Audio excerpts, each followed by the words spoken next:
All right, it's a little bit past 6 p.m. on Tuesday, August the 29th, 2017. Time for our scheduled City Council meeting.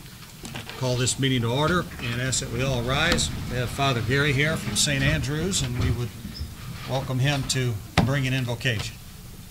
As we pray tonight, let us not only remember the men and women who are in our armed services, especially those deployed, especially all of our first responders, especially the first responders who are dealing with the tragedy down in Texas, and now I understand moving to Louisiana from Hurricane Harvey, and all of those who are displaced and troubled by that weather. Let us pray. Oh, gracious God, we are here tonight to be concerned about the affairs of state. Help us to do your will in all that we do. Help us to be the people that you have called us to be.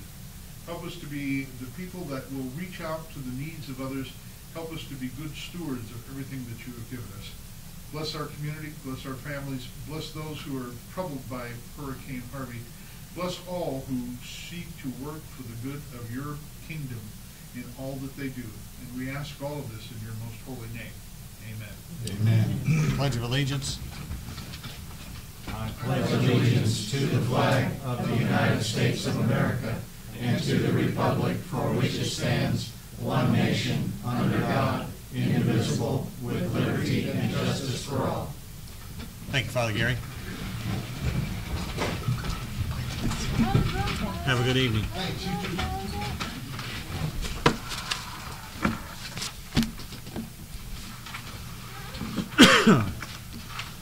All right, thank you everyone for your attendance here this evening. And ask Clerk Cottonero to please call the roll. Alderman Hughes. Here. Alderman Curry-Witzman. Here. Alderman Brown. Here. Alderman Voss. Here. Alderman McComb. Here. Alderman Irvis. Here. Alderman Bratton. Here. Alderman Bastian. Here. Alderman Campos. Here. Alderman Pittman. Here. All right, well, we have a number of items on our agenda tonight, so we'll get right to it. We'll begin with the consideration of council minutes from August the 15th, 2017, which is included in your packet. And I would entertain any amendments or questions on the minutes. Ms. Hughes. It isn't a big thing, but on the very first paragraph it said that you led us in prayer and that the invocation, and Father Gary did the Pledge of Allegiance, and I think that should be opposite. Very good catch there. This ain't gonna be too good. I brought the wrong packet. Also on page 5, Mike Austin congratulated Mayor Stevens, and it should be on the Edgar photo, correct? Yes. Oh, that was spell check, I did. Last meeting. Okay. That's all I have. Okay. Any other questions or comments on the minutes? Seeing none, I'd entertain a motion to approve the minutes as amended. We have a motion and a second. All in favor signify by saying aye. Aye. Opposed? Motion carries. That takes us to consideration of accounts payable registers, which are included in your packet. I believe we have one register, number 696.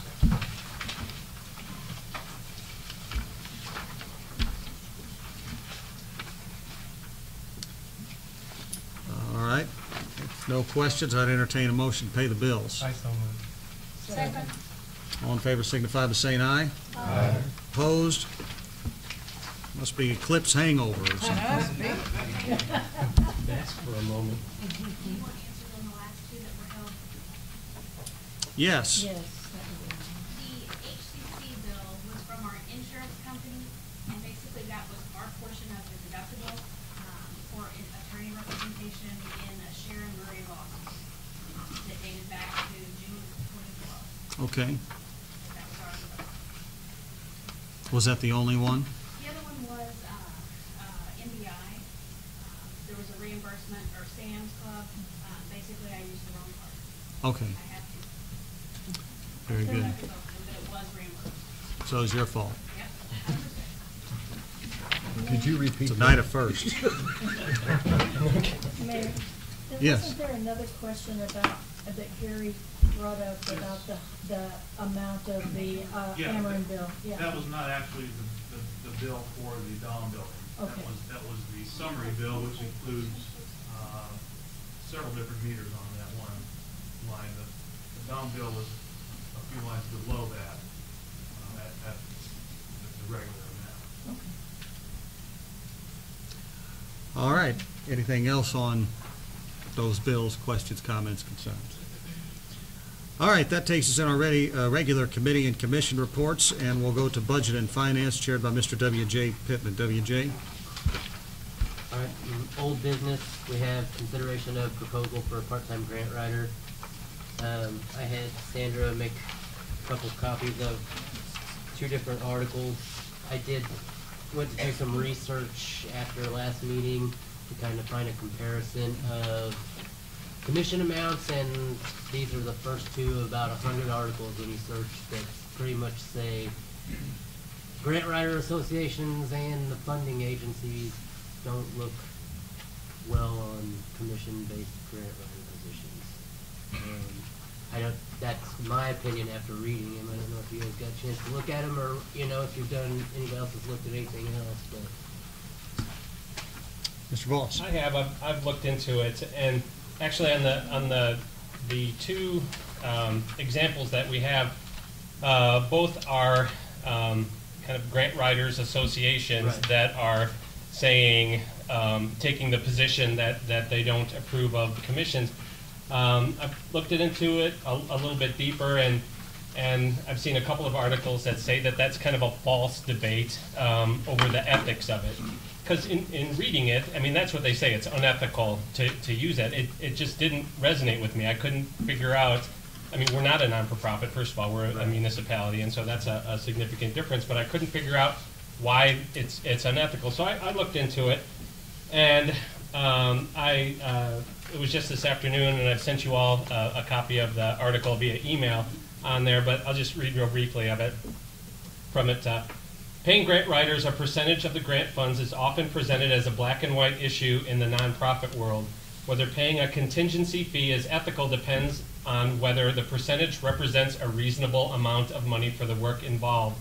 The same principle applies to flat fee services. I argue that if a contract for services is negotiated ethically and it results in a reasonable level of payment, there is absolutely nothing unethical or sinister about the practice of percentage contingencies. And so if you look at these articles, they frequently will say, here's something that was unethical about this transaction, and it was a commission basis. But the 2 things aren't related. The fact, you could overcharge someone and charge them a flat fee up front as well.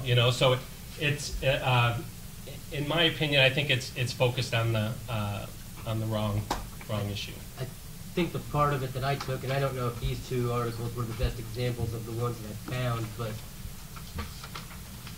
the ethical part of it, I agree with you. I don't see us having the same issues as a non-for-profit on that side.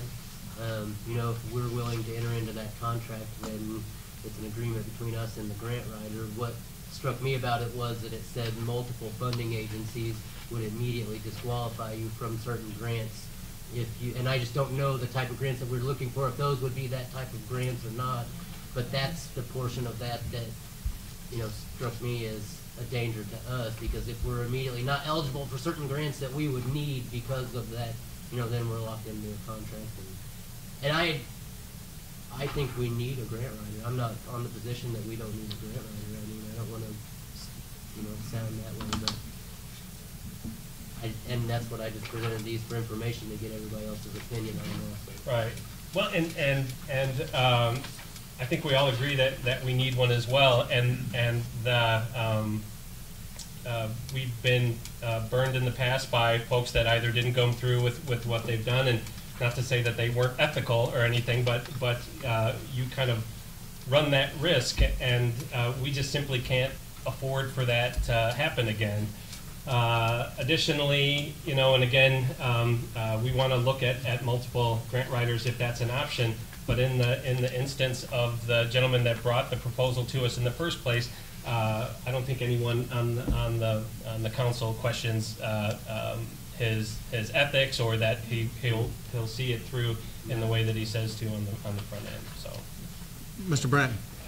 Of course, I think everybody realizes that I'm against paying a flat fee because, as Alderman Goss just spoke, we've got burnt 2 or 3 times. Number one, there was a statement made, well, how many grants did he get for us when he was the chief of police? Well, I'm sorry. He wasn't a grant writer for the city. He was the chief of police. And the second thing is, he's also reached out and said he's willing to negotiate.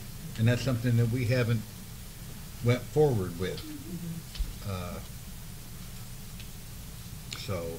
I did reach out to him, and he said that he was going to try to make it the next city council meeting, if at all possible. Okay. The other thing I think is maybe I should do a search, a Google search or whatever, that just asks the question. A lot of times you can search news articles, city in search of grant writer. I mean, sometimes it takes me too long to realize that, you know, we don't have to reinvent the wheel. We can just go out there and find a news report somewhere on XYZ town was in search of a grant writer, and here's how they did it.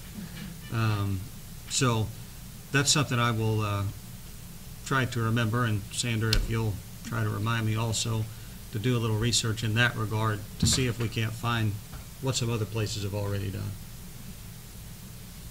All right. If nothing further on that, WJ? Okay, so are we going to keep that on there for, in hopes that Chief Holland can attend the next meeting? I think that would be wise. That's it, okay. That's, Gloria? Just about the project. We still haven't found out, like, general or, you know, middle Something ground to yet that to compare how much is the percentage of a grant writer that works on commission charges. I mean, I dug for a little while through that Google search, but I'm sure you saw it too when you search commission-based grant writer. You're in a sea of articles about the ethics of the situation, and that's about all the information that was, you know, provided. So. I don't have any idea. No, but I think maybe if we look at, if we can find information on what other municipalities have done, you know, Yeah, maybe and able to find that. I can reach out to Brad Cole at the Illinois Municipal League and maybe ask him to, because that's what he's supposed to do. Okay. So nobody else has anything else? That's all in old business. In new business, we have financial reports presented by Scott Evans, Budget Officer. Thank you. Okay, in the packet that you received Friday, you should have the schedule of operating expenses by department versus budget. This is the same report we looked at every month. And this is through 7 months of this year. And through the 7 months, the general fund has spent $2,839,000 on national expenditures. And for the same period, we budgeted $2,881,000. So we're $42,000 under budget in our spending through those 7 months. And for the same period, and this is where it's going to look kind of weird. You've heard me tell you the last several months that we were running a deficit, running a deficit, running a deficit. Okay.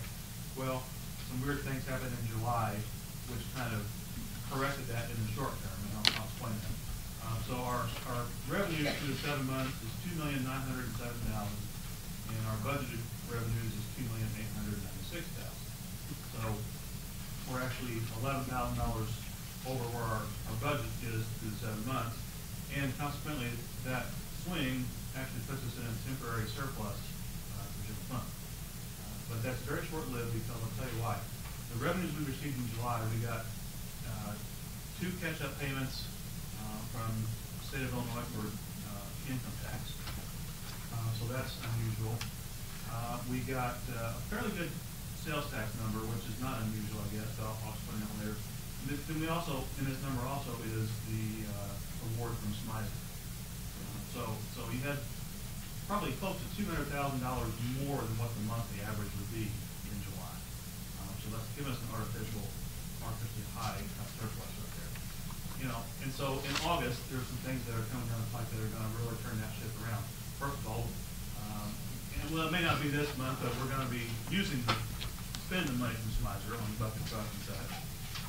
It'll be this month or next month. You know, we have 2 pickup trucks we are going to buy, which is going to hit sometime in the next month or 2. And then August is a 3 payroll month. have some final payouts for two of the officers that retired earlier in the year. So I think August is going to be a pretty lean month on the profit and loss front. So I just wanted you to be aware of why that shows what it does, and let's don't get in a false security that we have some money here in general fund all of a sudden. So okay. The next page is the sales tax report.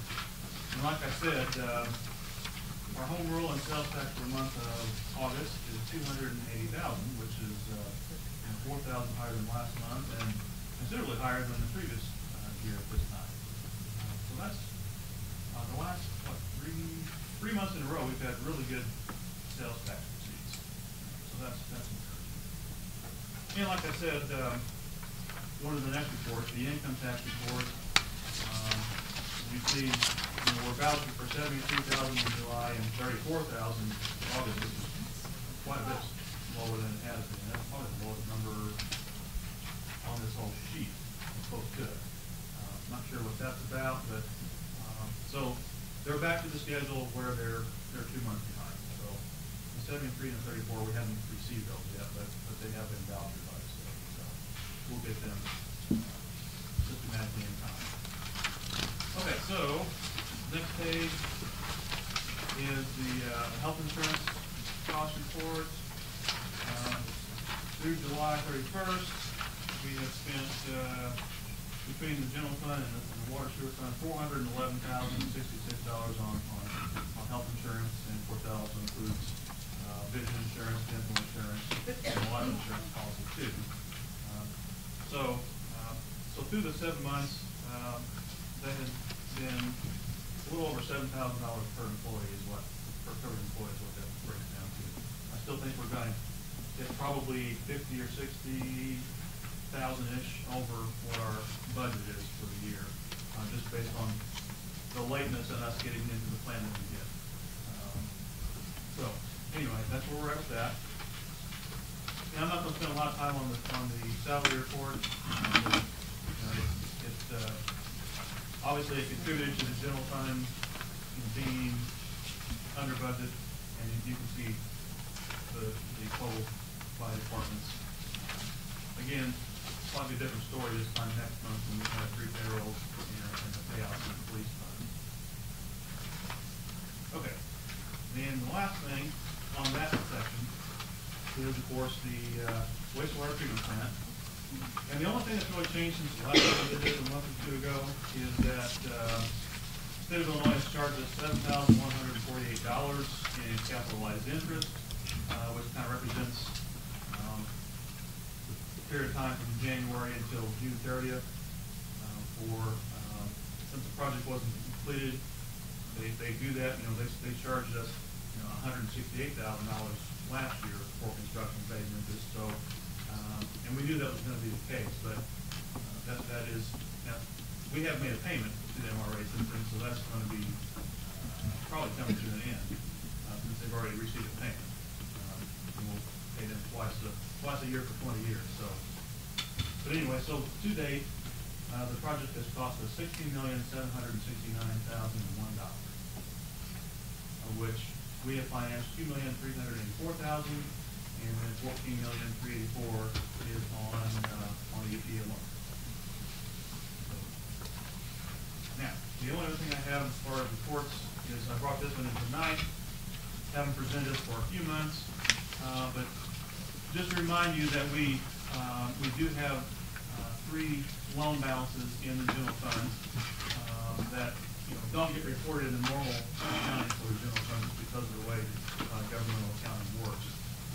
So I like to show these things to you so that you can keep in the back of your mind that we still have it. So we still have this street super loan. We owe $58,375. Basically another 21 payments, and then it'll be ours. And on the backhoe, we owe $49,564, and that's 37 more payments. And of course, we have our line of credit, but we don't have anything on that, so that's why it's zero balance. And then we still have one more payment on the console workstation. That's part of the 3-year same as cash deal that we struck with Motorola. So that'll be coming up this next year, and then that'll be ours too. So, so general fund has $186,217,000 of debt right now. So, okay, any questions on any of those things? Scott, in terms of projecting toward the end of the year, what are your thoughts? I mean, I know we've got an artificial surplus now, and that's going to catch back up, but overall, do you expect us to end up in a deficit at the end of the year? If we do, maybe a small one. I don't think it's going to be anything earth-shattering. But, the last 2 months of the year, we get our property tax money, so that's going to be something that, that we haven't received any of that yet. So that's kind of back-ended. So I don't see anything at the moment that's going to make us, drastically in the hole. Okay. But I don't really foresee it having a big surplus either. So if we can break even, I think we'll be in pretty good shape. But you don't have alarm bells going off necessarily? No, not alarm bells. Okay. General concern. That's just what accountants do. You always have those. Just little bells. Yeah.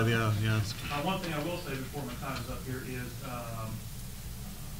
some of you may already know this, but Kincaid has voted to increase our water bill, our water fees. It was historically for quite a few years $2.31 per 1,000 gallons. It was effective July 1st. I don't think we actually have that bill yet.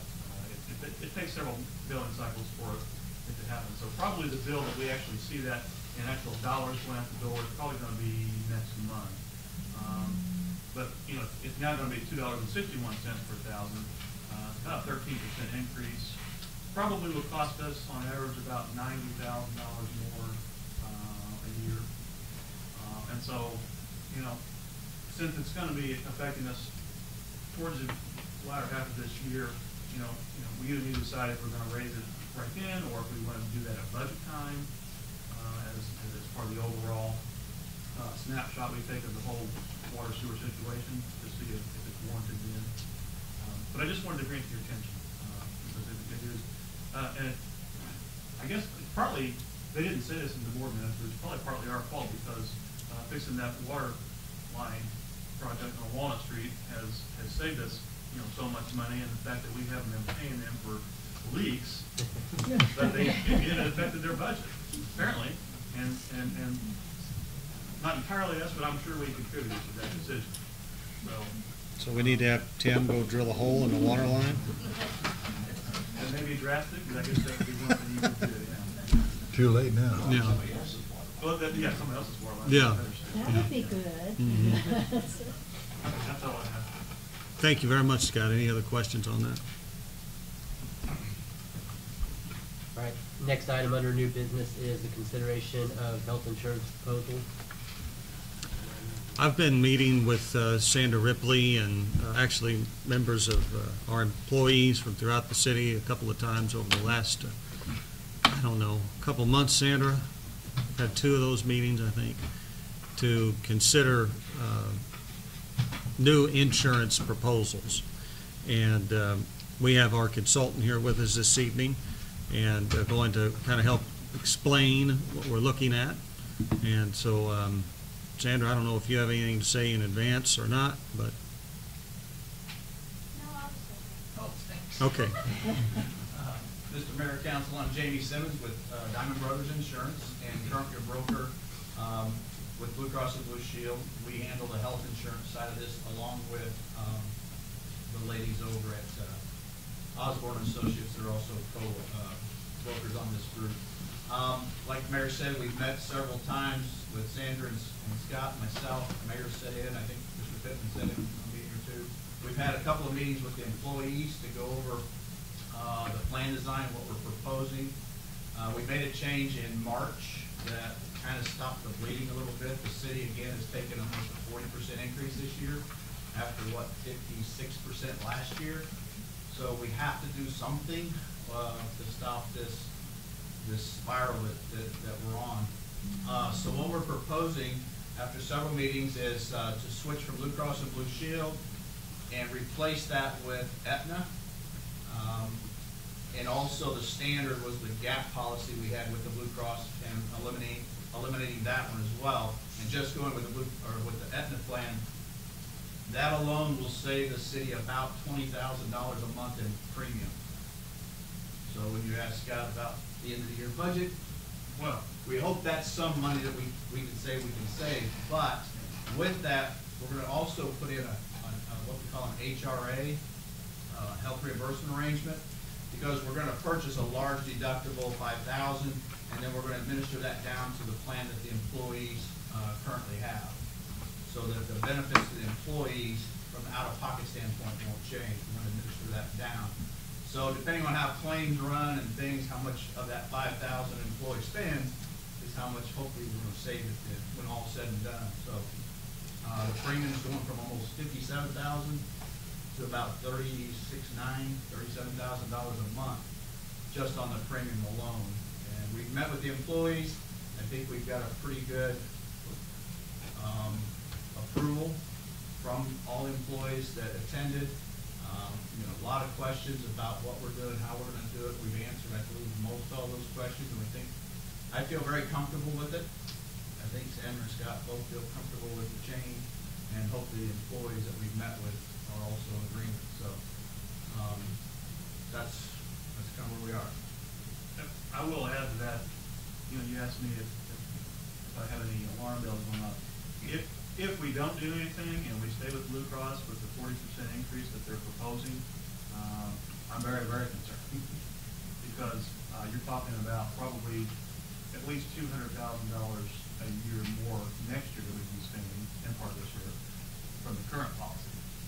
That's pretty unsustainable for us, I think. And just so the council and mayor, we went out for several proposals. We got turned down by 2 or 3 different carriers because of medical conditions. We looked at self-funding. Not really sure that the city's ready for that yet, even though we looked at it and again got turned down because of medical conditions. So this may be, I don't know where we're going to go. Somebody says, what's the trend for renewals next year with Aetna? I don't have a crystal ball to tell you what that's going to be. Usage is what drives it up. If we can keep the rates down, I think working with employees more in the future about how to use the insurance, where to go for the best care at the least amount of money is going to be something big that we need to try to work on. Is instead of running the emergency room, maybe go to urgent care and things like that. So just some ideas. Again, meeting with the employees on a regular basis. Hopefully, we can kind of help educate. We've got flyers from our company. We can do mail stuffers and suggestions on where to go for different things. So we hope this will be, as we're moving forward, starting October 1st is when this would begin. Moving forward, that we can hopefully get control of this cost. And you guys are not alone. Every municipality that I have is going through the same thing. So, any questions? Yes, ma'am. I don't know if you will know the answer to this, but Sandra might. Unions, I know that terminology is not substantially different than Has the to be of a current one. substantially similar nature. Maybe that's the terminology, excuse me. But have we approached that at all? I know we've talked with employees, but, I mean, you know that they're gonna jump right on that. Well, I believe that. And I'm No, not you're putting fine. this down, it's just that No, I have to trust me, deal with the unions. negotiations. Yeah, no, I'm very familiar with the unions, and so what our proposal right now is that we're not gonna change anything we're doing different from the employee standpoint. Okay. Okay?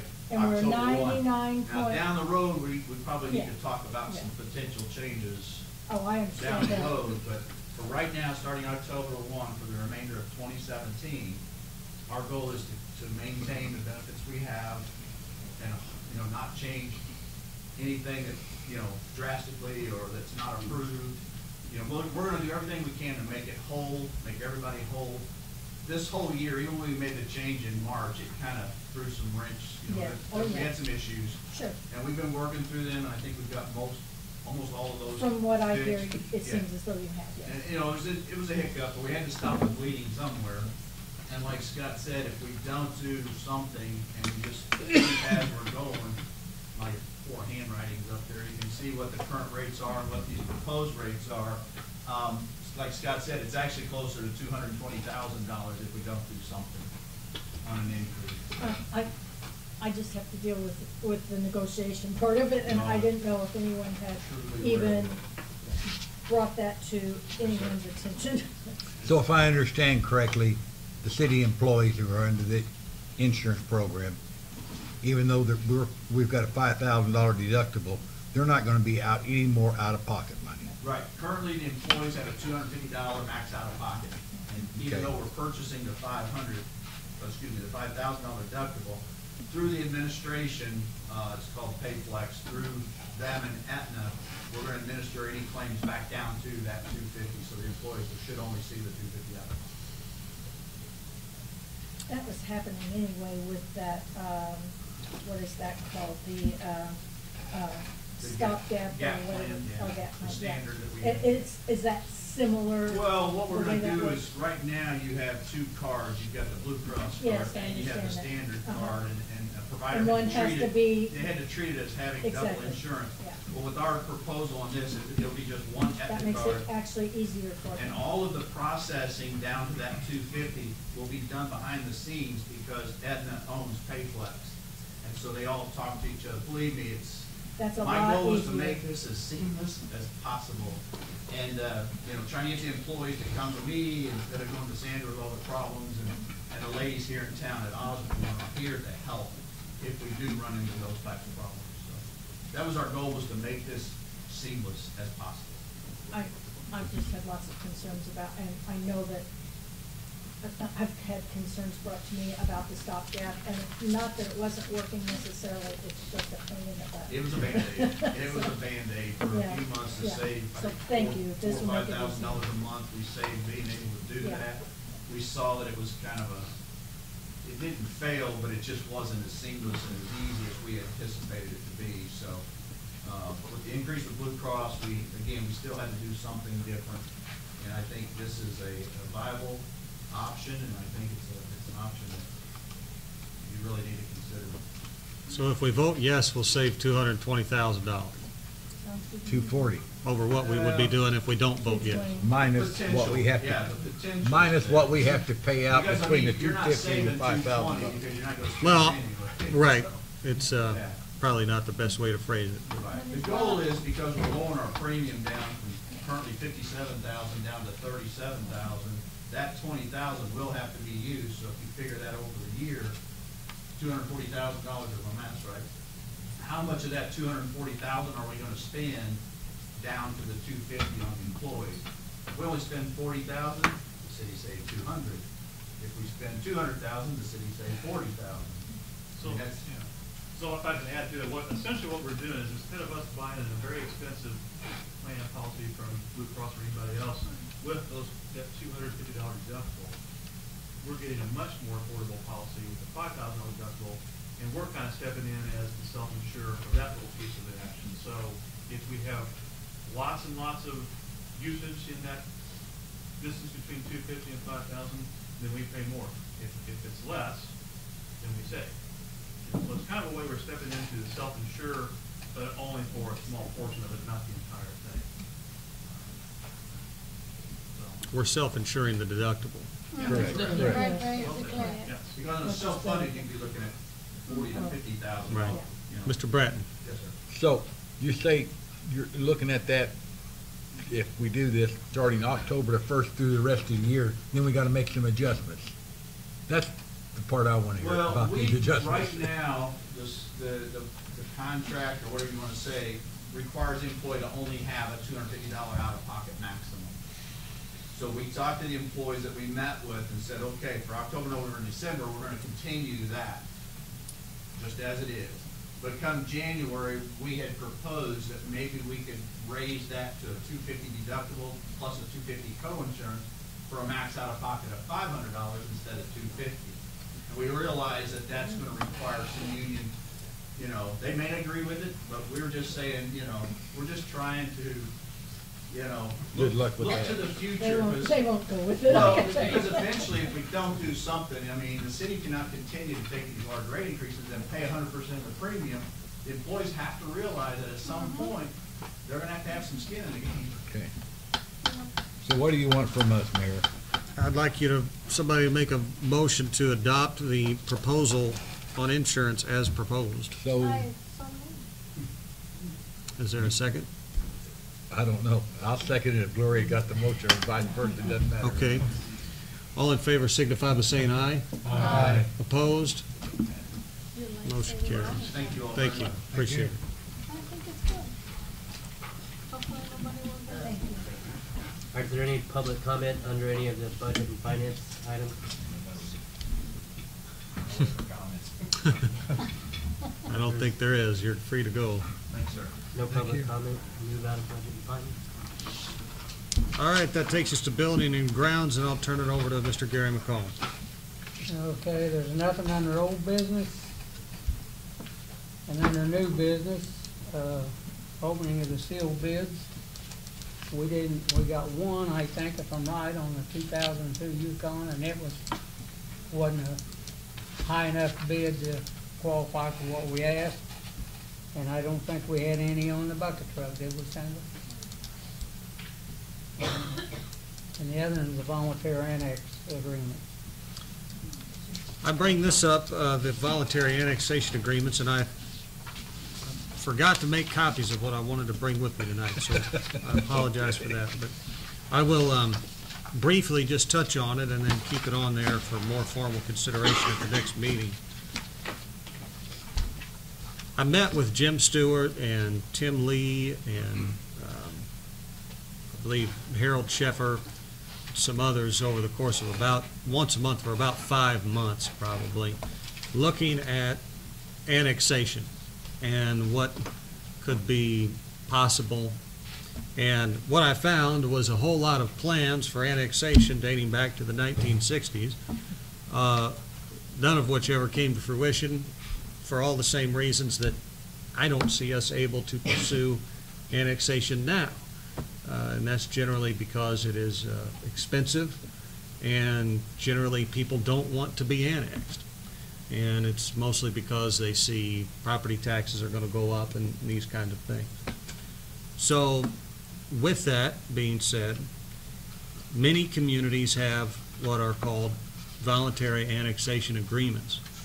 And what they are essentially annexation agreements to where if somebody who's already adjacent to city limits wants to be annexed in because they get more representation from their city council than they do, county government, or because they feel like the fire protection service and the police service and the other things coming along with it are worth it, if we can make that case, essentially it makes the increase in their property taxes be stair-stepped to where in the first 2 years, in one instance, 70% of that is a new assessment is abated, and then over essentially a 10-year period, those property taxes sort of slowly come up instead of jumping up all at a single tax cycle.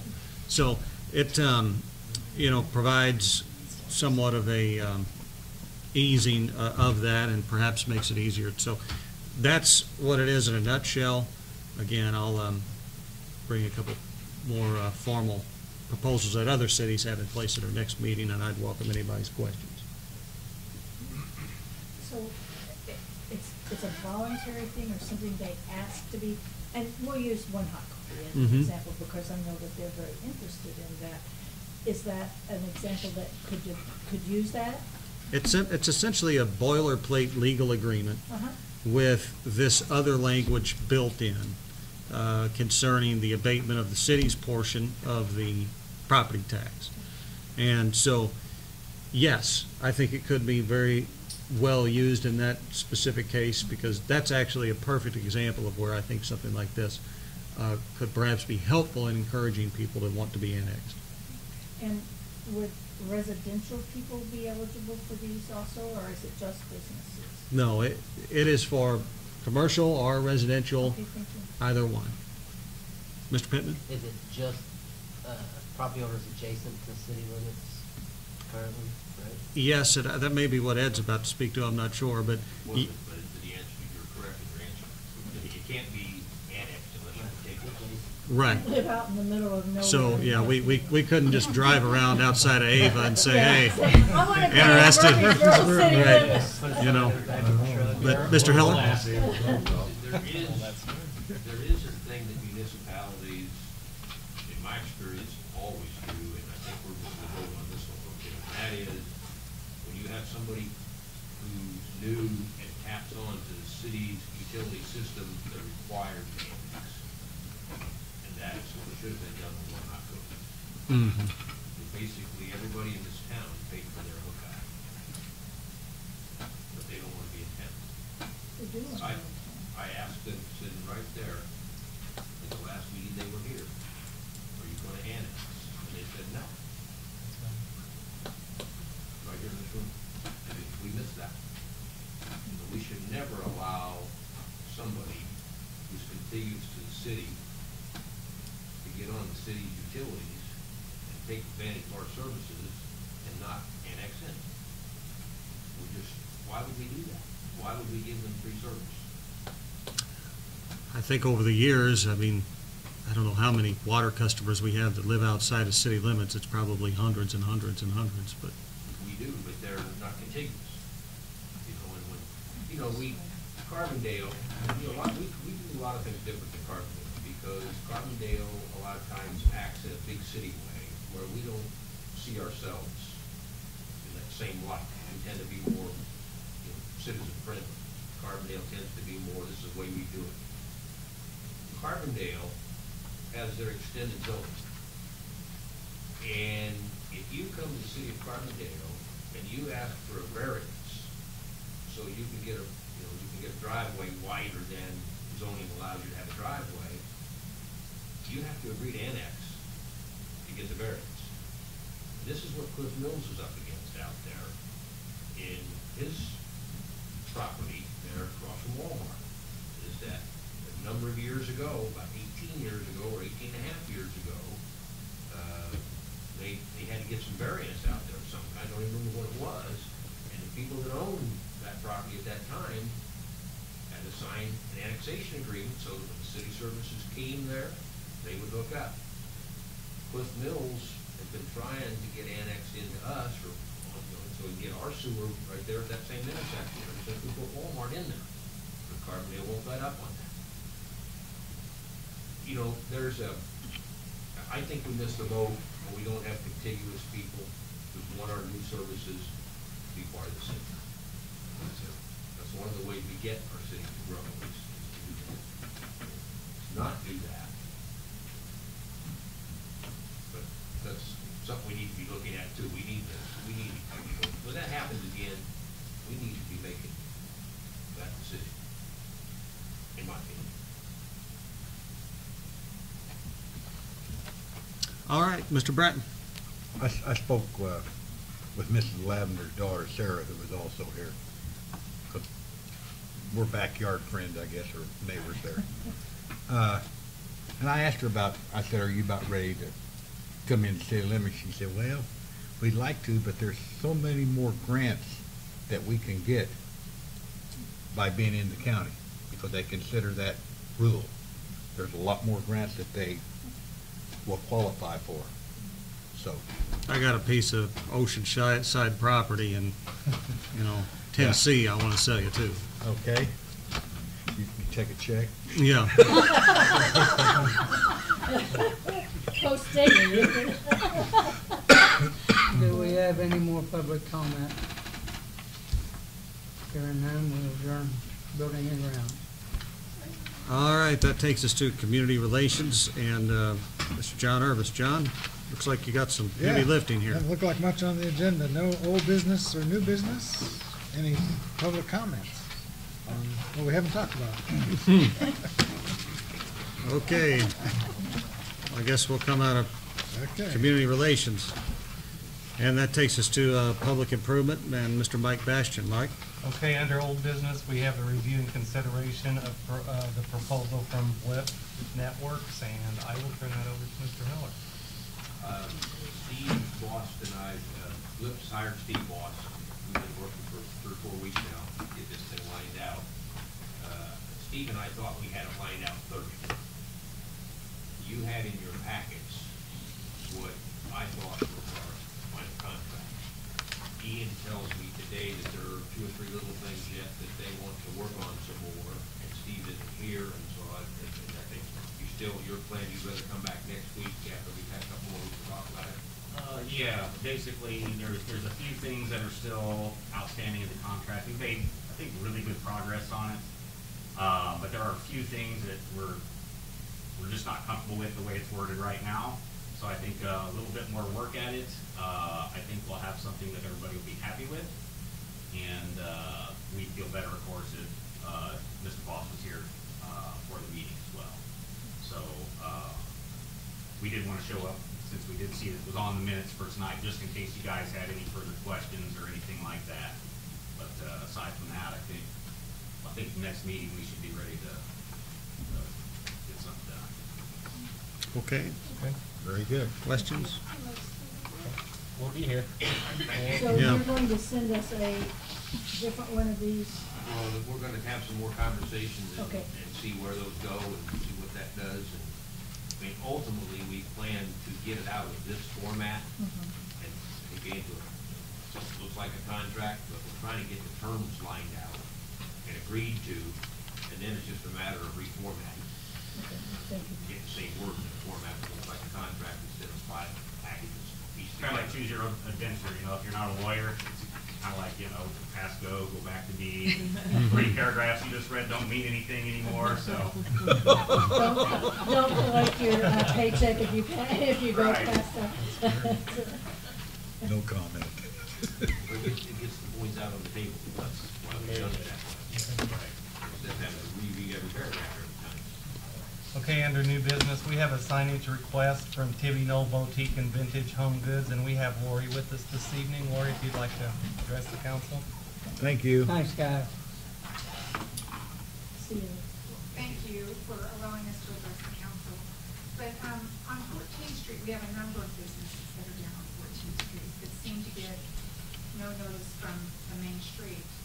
And what we're proposing and what we would like to do is put like an old historical looking sign like they do in a lot of the other small towns that are like seaside towns and any other historical towns, with the name of the street and with the name of the businesses directing them down 14th Street. Because we have Tibby Knoll Boutique and Vintage Home Goods, Pizza Hut, we haven't approached them yet, but I Am Java's on board, Art of Hair's on board, Cinnamon Lane Forest is on board, Cat's Barbecue, and One Hot Cookie is on board.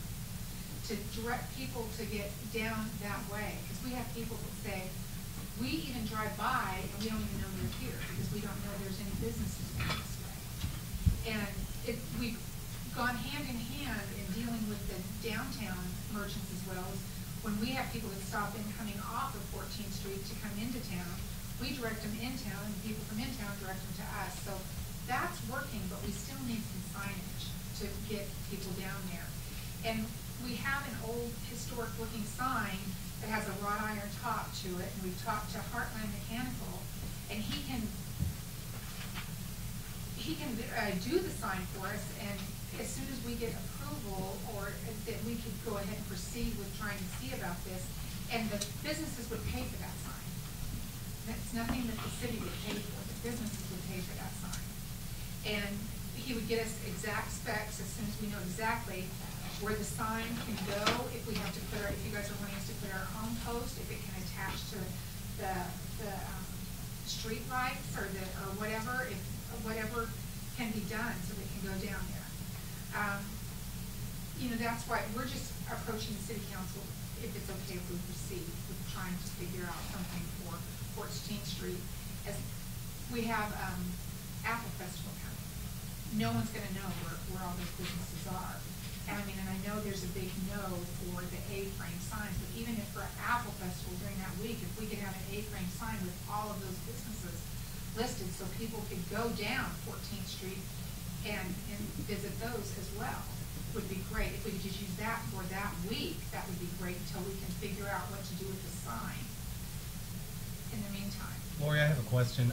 Did Teresa reach out to the American to see about putting it on the side of the building? Oh, we don't want to get involved in that. Okay. Because Gate, what is it? Gatehouse Media. Owns it. They have a barrage of lawyers that wants to go through and wants you to sign everything and Okay. indemnify them and all kinds Sure. of stuff. Even though we said that the businesses would take care of that sign, well, what if it fell off and broke the bricks? Would you take care of our bricks? Would you do, I mean, it just ended up being one thing after another, which is nice, because they're looking out for their business, because they're trying to figure out if that's a historical building. You know, should we do anything to that building, because if it's historical, we don't want to touch it. You know, and so their attorneys are gonna look into that. I want to see you move forward, but there really is not any room on that sidewalk to put a. I know, put a I'm just pole trying to with think it, of, yeah. we're trying to think of any way to direct people down there. Yes, Mr. Heller. Our sign ordinance is part of our zoning code. I think any change to the sign, I don't think we have anything in the sign ordinance that allows for a sign like that, you know, to not be on your own premises. You know, we've got a few of those in town, but they predate the zoning, like Tom Cox's old sign down there. But this will require an action for the zoning code in order to change the zoning ordinance to allow whatever's gonna be done here, if it's gonna be allowed, it's gonna require a change in zoning. Okay. Eric, do you have something? Absolutely. Anything on Walnut Street, that's just the state. We did one, got approval for it, for a business that was a couple blocks off. We didn't do it, the state did, they would allow, they put it up. Their sign, their post, everything. Something that big, I don't know what they're gonna say. But that's the first thing I have to go through is the state. It's a state highway, a state highway. You like that? Yes. Do you have a picture of what it is that you're wanting We to? have a picture, I didn't realize I needed to, I'll just let you pass it around. I mean, this one's on like a lamp post, but this is what we were projecting, is to go off of like anything, or even a pole or anything. But, it would be the top one. Yeah. We have that, and then we would have it. I think- And then he even Little said, ones. yeah, down, to say who else down there. And You don't have that. No, I know. They won't have it. I know. Yes. Yeah, I'll see it by the end of the meeting. Okay. Do you have anything else you want to address the council about concerning the? Is the one that points down on 16th Street, is that one part of IGA, is that, are that two ones for the museum? They done, okay. All right, thank you. Well, I guess I would encourage you to reach out to the state, perhaps Keith Miley or someone of that nature, and see what they have to say. It's a good idea in theory. Tasteful. It's historical. It would be the one with the thing that they hang down, they would attach it to a pole, instead of all the other ones going up. Very nice and tasteful. Well, Mr. the McComb. thing is too, if businesses change, you could, if you Change took that like part that, you out. could change that part out. Mr. McComb. Could they put that on private property that have owned Walnut? Mr. On somebody Heller? else's property? Only if the state approves it, if it's on Walnut Street's controlled by the state. Our ordinances under the zoning code only allow signs in front of your own premises. They don't allow for a sign in one place. Directed to another. So the fact that they might put it on the side of the Murphysboro American building, which is privately owned, doesn't satisfy our ordinances. Now, whether the state would like to do that or not, they're pretty jealous about that. I don't know the answer to that question. I just wondered, you know, like the old post office, if they could have mounted it over there on their property with their own pole. Not under our present sign ordinance and not without the state approval. Ed, I have a question. She inquired about putting a lean-to, or whatever you want to call it, up during Apple Festival. So is that considered? We don't have any ordinance that allows that. I mean, that would be contrary to our sign ordinance. Okay. Well, thank you so Okay. much for your time. You're welcome. Thank you Have a for good coming, evening. Lori. Okay, the next item on the agenda is the rezoning of South 17th Street west of Logan Museum, and I will turn that over to the mayor. Thank you, Mike. You're welcome. I brought some photos this evening that I took today. One is, the first one on the first page is just of the Logan Museum, which of course is an area that we get quite a bit of traffic to, and tourists and things of this nature coming in to see the Logan Museum. And then for the last, well, ever since I've been mayor, there's always been some sort of issue with the property to the west of there, which is currently owned, I believe, although the county may be in ownership of the property now, I'm not sure, by Mark Johnson, previously owned by Eddie Cripps. One issue a few years ago was that all of a sudden about 75 junk cars showed up down there one day and were just there, and nobody knew where they had come from, and we go down there and we have to haul them all off, and so this is an industrially zoned property in the middle of residential neighborhood, just like the Brown Shoe Factory, and to me, this just isn't a industrial site, and shouldn't be in the way that it is anymore, with the railroad no longer being because that's really what built this industrial track along there, was the fact that there was a railroad there for a number of years, and there isn't anymore. So I've heard complaints over the years from people living on 19th Street of people running bulldozers there at 8 and 9 o'clock at night, and they can't sleep and whatnot. So zoning can come through either the zoning board, it can initiate there, or at this council. And so I bring it to this council for consideration. I don't know whether it should be zoned as a area that could be used as a park, or perhaps shouldn't or couldn't be zoned residential, I don't know. But it's problematic, and as you can see the pictures, and I know Eric has written a number of tickets and can speak to the code violations that have already been dealt with. That third picture is of a dumpster down there, kind of hard to see. So that's my presentation. Any thoughts or questions on it? I have one question about Jance and Ward 1. I thought, and Eric, maybe you will need to answer this, I thought ended on the east side of 17th Street. And so what I don't know is that's the west side of 17th Street. Is that Ward 1 or is that Urbis's ward? It's both. Because it goes to the alley on the east side of the house on 17th Street. East side. The alley behind those houses. Okay, yeah. That is the line. Really? See, I never thought that was in our ward, actually. Well, see, it took in art craft. Yes, yeah. Well, and then Blankenship's is right there too. Blankenship's, the shoe factory. And there's the Quonset hut that used to have a business of some sort, who knows what. The building at Mark Johnson's was the grocery store warehouse.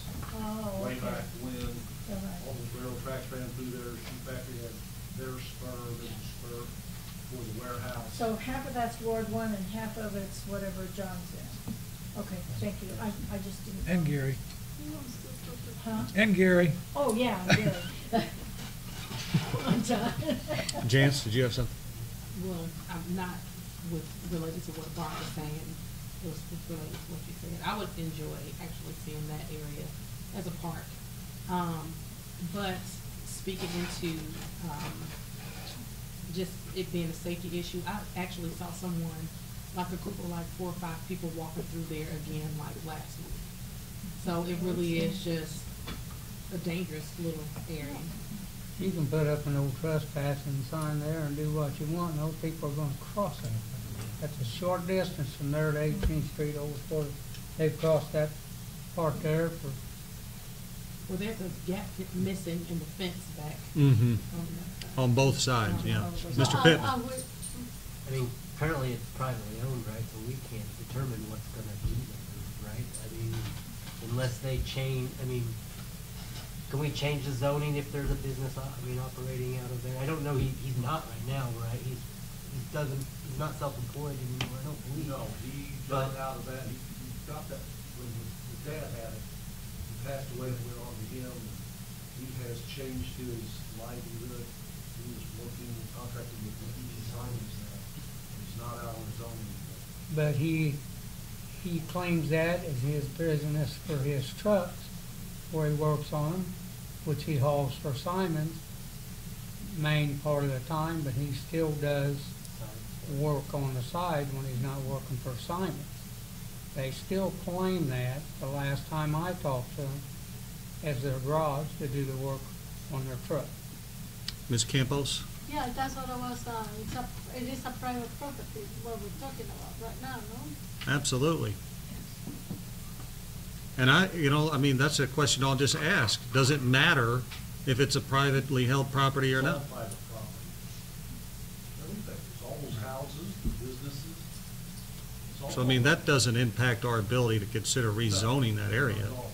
No, remember though, that any activity that's there and was legal under the prior zoning is grandfathered in. So- Changing the zoning won't immediately change the activity. But if the ownership changed, No, it's not a question of ownership, it's a question of activity.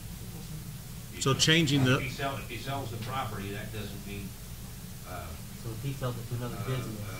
for the corner tavern to be on the corner that it's on. That's been sold, I think I've been involved 5 times in the purchase sale of that tavern in my career. It's there because of grandfather. And it's always gonna be, as long as it's a tavern, it's still gonna be allowed to be a tavern. Change of ownership doesn't change it, change of use, abandonment of the grandfather use is what loses the grandfather status. Then if you abandon it, if there's no use at all, then, or if you stop using it for an industrial purpose and start using it for something that isn't industrial, then, you lose it because you abandoned it, but not by selling it. I see. Ms. Campos? It will be advisable for the city to rezone this in case that they decide to change the type of business and it doesn't get grandfathered, the city can act? Let me try. Mm-hmm. We have the right to change zoning. Mhm. We have to go through our zoning procedures, and the mayor's correct that can start here, and this council can direct Harry to file a petition with the zoning board to change the zoning, and then the zoning board will have its hearing. They'll make their recommendations, it comes back to this board approves it or doesn't approve it. That's the procedure for it. Yeah. So we certainly can do that. Mhm. We cannot, after having done that, then cite somebody for continuing to carry on the business activity that they were carrying on legitimately before they did that. And regardless of who owns that property, as long as that business activity continues there, then, our change in zoning won't affect that property. I guess my question is, Ed, I assume the court defines when a business practice has ceased or been abandoned, because this, Then that would be a court determination. this looks like an abandoned property to me. I've been down there a few times and there's never anybody there. I've never seen anybody there, and I live in that neighborhood. There hasn't been any activity over there probably. Okay? Eric? There is something on zoning. There is a time limit. This business stops for a certain amount of time. They have to come back to the Board of Appeals, because of existing non-conforming, which what they would be. After a certain amount of time, they have to come back to the board, just like starting over again. If they stop the business. If the They shut business the stops. business down. I think if it catches on fire, they don't do anything for, I think it's 18 months, I think it is. The union, I think. And then they start over. So, But if they pull one truck in there Then that actually. and change the plugs in it or do anything, once every Technically, 18 this months, then truck it's still their parks there now, it business. doesn't run, but But he it's. did come in and talk to me, Mark did, and he's not even sure he's gonna keep just trying to focus on what he's doing. Yeah, my understanding, Eric, and I don't know how that true it is, it was up on the tax sale. Well, Because and he I was don't- losing everything out South 20th Street. And I haven't checked into that side of it, I just been doing the names for, if you guys decide to do this, I'm pulling up all the names, we have to notify not only the people in that area, in the zoning that's going to change, all adjacent property owners too, which I read back and read it today, it's going to be another 2 pages, so it's like 4 pages legal pad, people that we have to notify for if we go forward with this. I believe the Well, that's taxes the part are I'm working on current. now. I'm sorry, I did believe the taxes aren't current on it. If not, there's like 1 year tax. Okay. What about making them clean up the site, regardless of what business they're doing? Blaine's been talking to them about I did. things done. I did speak with Blaine today, and Blaine said that he has cited them for all of the things that you see here, for the grass. And Chief Roberts, I know that he said he had submitted a order to have the white SUV towed. It does have expired registration on it from, I think, February of 2016. I looked at it when I was down there today. And the dumpster from Burris, and, you know, we got, so all these things have been cited, but I don't think that there has been much communication from Mr. Johnson regarding those. Eric? Burris, I'll take care of tomorrow. Okay. That's- Herb? So if we do this, and if we move forward, and it goes in the way that we hope, it kind of positions us to act when the circumstances are right for us to do so. And also, if we show that this is our intention for that as the city, it may inform how that property is handed off next. You know, if it's not necessarily a friendly environment for that, I don't know if it would sway anyone one way or another, but at least our intentions would be known. And then I don't know if that starts the clock too, and then we're 18 months from when that happens until they have to continue activity in order to do that. But it would perhaps start the clock, and at least we would weigh in on it. I agree with you. Mr. Brett? I've got a question for Eric, and it also not just relates to this one piece of property, for everything. How often, so they've been cited for all the pictures we've got. How often, until they get it done, do they get another ticket? When we want to. Huh? When we want to. Actually, we can write it every day. It's a separate list. Are they paying the tickets? I was gonna say, has anybody paid anything? Well, yeah, obviously. The practical I side. cannot hear you. You have to speak The up. practical side of that, Mr. Brett, is we could paint somebody with tickets for the same thing, same ongoing concern, day in, day in, day in. Once it gets to court, it's gonna be one charge. The judge is not very, you know, because we kind of, when it gets to court, the judge is gonna say, is this the same incident? And if it's the same incident, so you could paint somebody with tickets every day, but I don't know how legally, how. I wasn't suggesting that you paint them every day, but if they're not making any progress, I think that once a week would not be out of line. And I'm not just referring to this one piece of property. Oh, no. I'm talking about all the property. We got So, it. okay, that's fine. He is. And we're not going up every day. Usually after they get one, now they want us off. You know, they have to go over here because they don't think it's serious. They don't show up, they don't pay that fine, they will go to jail. Judge will throw you in jail. If they don't show up, we put warrants out for them, and they're going to be pulled over, and they put them in jail. So sometimes they find out the hard way that it's not as nice as they might think it is. Okay, thank you. Has he paid any of these citations? I'll have to look into it. Blaine's doing it. Okay. All right, any other questions on that? If not, I know, Ms. Enzor, do you want to speak to this? I know you messaged me earlier. Right, well, when the sidewalks were changed on Walnut, you know, how long ago was that? I'm losing track of time as far as. A couple of years anyway, yeah. I can't believe how fast time is going. All of the broken pieces of concrete were dumped there. Mm-hmm. And I'm assuming they had a relationship with Mr. Johnson Martin Johnson, because I think this, they come, but, and so all of the dust from that covered our neighborhood the entire spring and summer. And we have 3 kids in our neighborhood, right where we live, that have very bad asthma, and they couldn't even go outside. So that kind of activity happens, so now what's going to continue to happen with this? We do have some teenagers that continually walk across that property.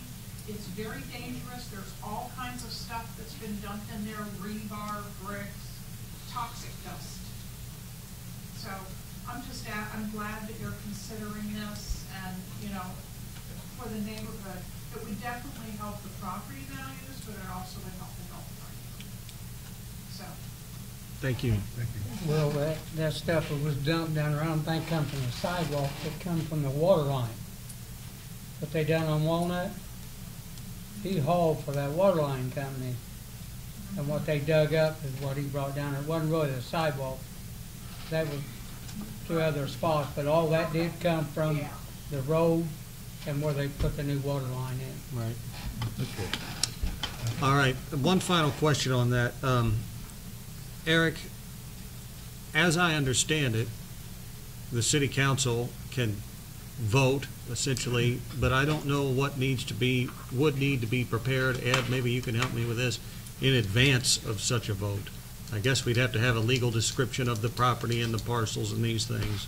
Well, I think that you could vote to direct Eric to do the background information gathering necessary and file a petition with the zoning board to change the zone. All right. That would be a vote you could take today that would direct that. Now,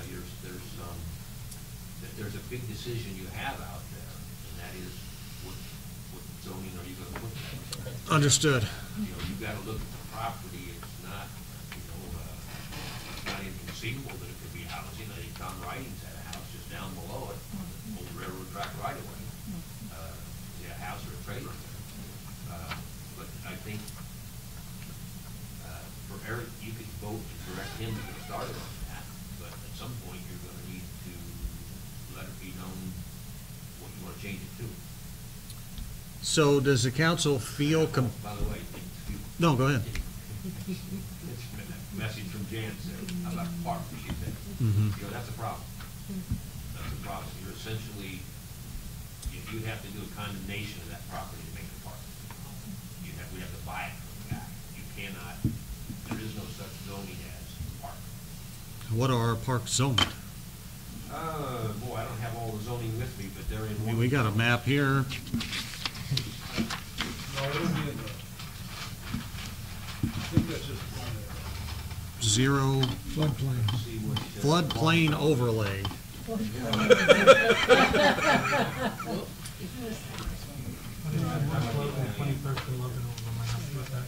City Park doesn't have anything. Okay. I think City Center. there may be something,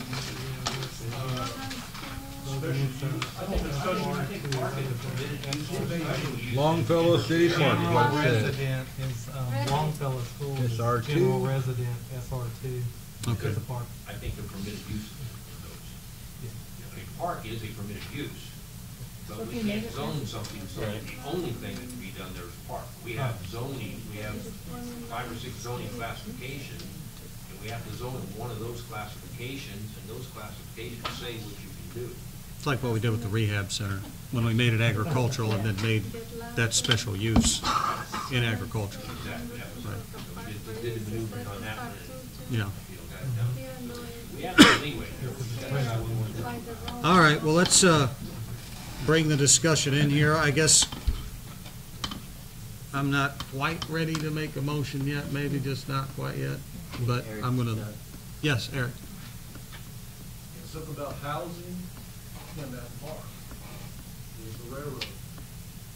They still haven't come back and finished that. I'm sorry, say again, Eric? The railroad. Mhm. The railroad has not come back to finish that yet. Plans, as far as I know, are still, they're going to come back, but, it's, is the driver's lead contamination. So the property has an EPA tag on it. No housing and certainly not a farm. Okay. Now, if they cleaned up the residential standards, that could be that much more dirt or, Concrete or whatever, a cap. well, Okay. there's ways to do that, yes. If there's something over that, there's, what's that called, proof barrier. Yeah. You have a nice little terminology for that. I mean, I'll give him a call. I'll call Berkeley tomorrow and ask him. Okay. All right, well, we'll keep it on the agenda and we'll try to work on that. That's something I really want to get done. Some college radios, you all playing, the floodplain overlay, you know? Mr. Bastian? Is there any further public comment? Okay, with that being said, we will leave public improvement. All right, thank you, Mr. Bastian. Public Works is up next, chaired by Dan Brett. Under old business, we have an update on Osborne Street extended. I talked to Harold Sheffer, and that's still in limbo. The state hasn't made any decision on that for sure. The only thing is, their statement was that if they had known that that was the street there, they would have closed it when they put the lights and did the other stuff. Rezoning, no, let's see. Consideration of bids for lining sewer. And Tim's not here, or Darren, so. Tim messaged me, he had a doctor's appointment, wasn't able to be back in time. Okay, so that's the thing, we need to try to put that on the next meeting if possible. Then we still have the discussion regarding the billboard request by Chris Greither. I think that's one of the reasons we have this map. Right. So, I'll open that up to the council first, starting on my left. Any questions? I've got a Short comment? We'd like to have some more time to look at the map. Okay.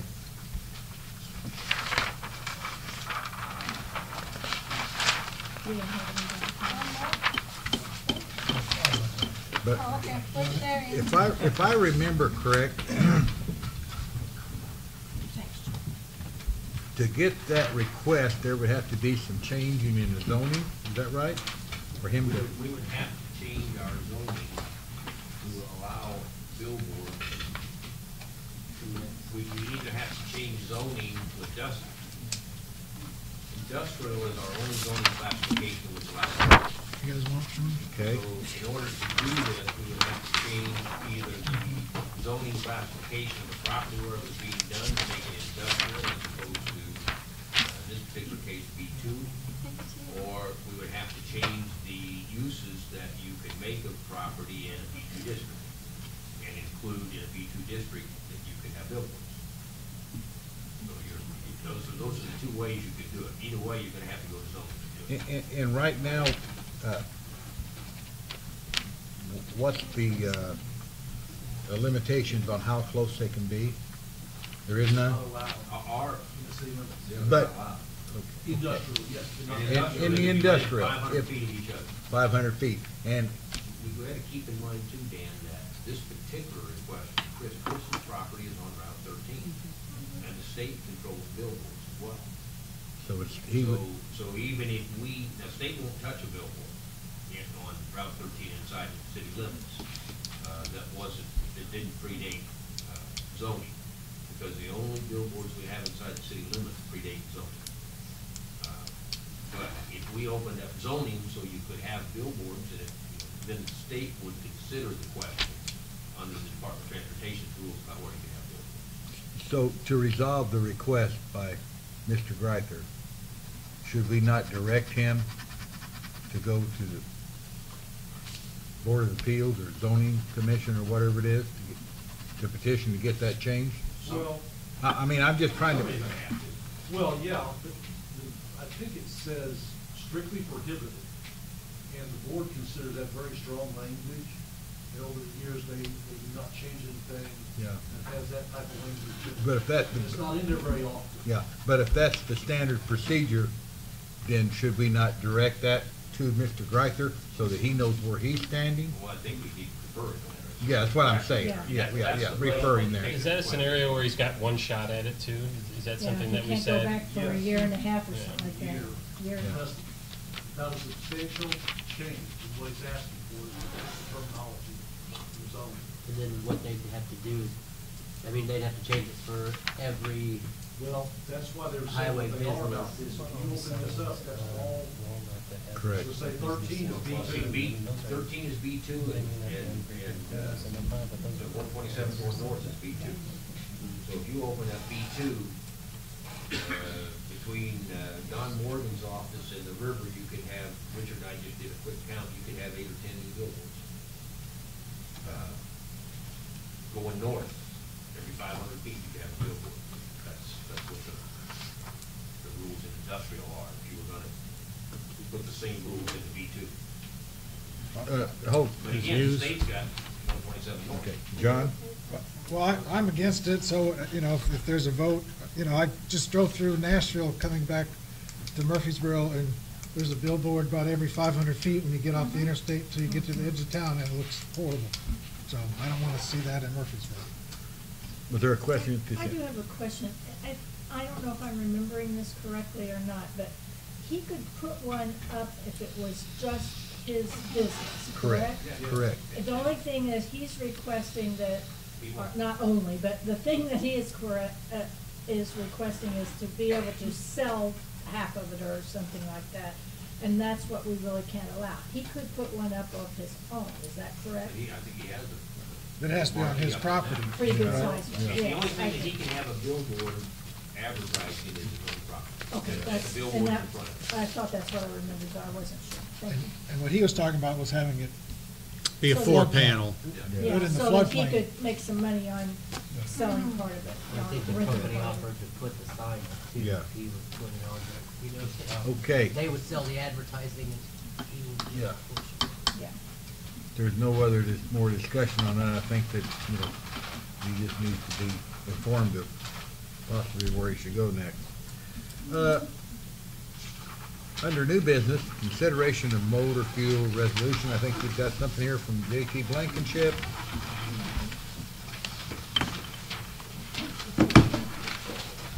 Scott Evans, are you sitting in for Harold Sheffer tonight? Yeah. Would you like to speak to this? We came in under our estimate. That was a good impression, actually. Yeah. That was pretty solid. Keep it up, keep it up. This is all streets. I need a motion to accept this bid. Yes. I'll make that motion. Got a motion? Do I have a second? Second. All in favor, say aye. Aye. All opposed? The ayes have it. Is there any public comment on what we just discussed under Public Works? If not, and there seems to be none, we'll move on to Public Safety. Okay, Public Safety chaired by Russell Brown. Russell, it's good to have you back. Nothing on the old business. The new business, discussion regarding traffic accidents on 16th Street. Speak about that, Chief. I provided everybody a report of the activity for the last couple of weeks. I tried to break it down as effectively as possible when we ran detail of what worked activity. I want to stress that this area has been a point of traffic enforcement. I know for the department, I know for certainly my administration, that it was a negative traffic enforcement of last year. But we did traffic details every morning from the 17th through the 29th, as 11 calls at Cliff Stay Home, throw stuff in there. We did afternoon traffic details on August 17th, 18th, 22nd, 23rd, 25th. We did intermittent traffic details throughout the time period, both day and night. Doing the afternoon details, officers reported no offenses observed. 3 of the morning traffic details, officers reported no offenses observed. We issued 7 verbal warnings for speeding or stop sign violations, 7 written citations for stop signs, 13 written citations for speeding, 2 written citations for no insurance, 2 for no child safety details. And the offenders were again, there was no predominant group that was the offender. The other thing I broke out into, I went down there myself on 2 different mornings, ran LiDAR, which is a handheld laser radar, and did stop signs one morning. One morning I wrote 3 stop sign tickets, got nobody speeding more than 3 or 4 miles over the limit. I went down there this morning, my officer were all over, I got nobody on radar speeding. They wrote several tickets that were saturated as so. I also pulled accident reports from August 1st of last year through today. And of the 237 traffic accident reports that Murphysboro took in that time period, 3 were within this area of operation, which is Illinois to Harry Ray over 14 and in the area. So, unless the council directs me otherwise, my position is this will maintain as a point of traffic enforcement. The officers are given directives each week, but it doesn't seem from the data available to me that it is more extreme than any other high traffic area. It is a high traffic area because it's a high school. You know, the middle school is a high traffic area. Chestnut is a high traffic area because of St. Andrews. Watson and Walnut are a high traffic area because of Logan. So I think we've enforced it heavily. I think we've delivered the message of down the rotation, but unless it's the wish of the council, we may proceed differently. I can't see continuing to devote all my enforcement resources in the mornings and afternoons to this one area of the population and not spread them out. All right, I believe it was Miss Mueller who expressed her, was that her last name that was here the last time we kept? Mueller, I think. Mueller. Mueller. If possible, I would like this, if it hasn't been, to be communicated to her. I think it's important that residents who express concerns understand that we make an effort and the conclusion we come to. Okay. When I was working, Steve, we got out there where the people live out there and the teachers. And it was a wide variety. It really is. We've got construction on 14th Street, so we got a lot of people cut through there right now to avoid the construction. I wrote a student teacher from SIU a ticket for running a stop sign. You know, there's a wide variety out there that are doing this. But if I concentrated all my traffic enforcement efforts, if I picked a spot, we would more than likely find the exact same spot, whatever population base I focused on. Yes, sir. But do you still intend to, unannounced or whatever, like one day a week go out there or something like that to Well, I can't say it'll keep be them one day off? a week, but each week I send an email to my supervisors that says, these are the crimes I want focused on, these are the traffic enforcement areas. This area has always been in that rotation, this area will continue to be in that rotation. But I get a good number of traffic complaints per week, as does the mayor, and I try to rotate those out and try to allot cars as I can to address those concerns. And we will continue it in the rotation. Thank you. Gloria? We have noticed, actually, how the traffic have slowed down because the word is that police is there. No, and, so yes, I don't know if it's in the hands of the council to make a request to the school board to, keep the lunch in campus. Because, I cannot show you, but this was today at 12:07 in front of my house. Cars, they go racing and it's not 35 miles an hour. The kids have 30 minutes for lunch and they go to Subway or wherever it is in town. And they don't go 35 miles an hour. They're just learning time management. Exactly, exactly. Gotta So hurry I was sometimes. with my phone today, like this hiding, and but it won't do any good. But that's what I say. It is in the morning. All the police is here, and everybody slows down. You disappear, and the traffic goes crazy. At 3 p.m. it's by the same thing. I have to excuse myself. I tried to go today and get the pictures to show it because what we don't want is to reduce the traffic. We want to slow them down. There is 14 kids with all my grandkids that they are in that block. Well, and I don't disagree with you at all on this campus, that it's a high traffic area, and that there's all kinds of, Yes. I'm not alleging that that's not true. No, yeah. I think that we have several high traffic, high offense areas in the city. And it becomes a manpower allotment to spread those out very late, and we try to target areas and curb it for a while, and then it will get included on the rotation. And that's what I've done consistently with the different. And I really appreciate that, and that's what it is. What I'm asking is ours is a residential area, and there is high traffic areas also throughout whole town. And I see those kids, and it really freaks me out. Especially at 3 in the morning, at 8 in the morning, I don't even attempt. Thank God I don't have a paying job. Because if I did, believe me, I will never be on time, or I will have to get up early in the morning. So, you know, but I tried to go and get the pictures, but I was getting family getting out in Houston that they were with 5 feet of water, and so it was very emotional day for us. But thank God everybody's safe. We don't know where, but they're safe.